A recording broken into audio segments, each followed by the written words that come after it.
अर्चना कुछ ऐसा कर देती हो कि मैं मजबूर हो जाता हूँ तुम पे गुस्सा करने के लिए। एक ही बार बता दो ना, आखिर तुम चाहती क्या हो? तुम्हारे लिए ये जानना इम्पोर्टेंट क्यों नहीं है कि मैंने ऐसा किया तो क्यों? जिया बेगम को तो महविश की कोई गलती नजर आ ही नहीं रही। ये तो सारी गलती बालूर की ही नजर आती है। अब तो वो बालूर और उसकी माँ को इस घर से निकालने का भी सोच रही है कि अलीजे और लाजिया भाभी भी अच्छे से देख चुकी है कि महविश ने किस तरह से जिया के साथ बदतमीजी की थी।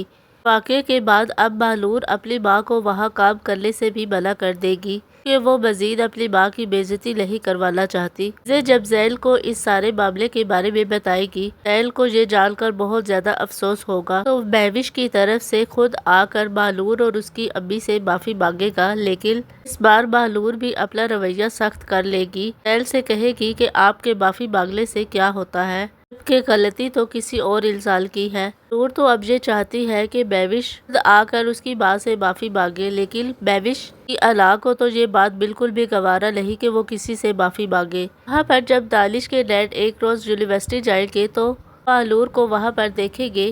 बालूर के बारे में प्रिंसिपल से पता करेंगे। प्रिंसिपल उन्हें सब कुछ बता देगी। दानिश के डैड जब इस वाक़े के बारे में दानिश के खिलाफ एक्शन लेंगे तो दानिश की माँ उनसे कहेगी कि आपकी अपनी बेटी ज़ैल के घर क्या गुल खिला आई है, क्या आपको वो मालूम है?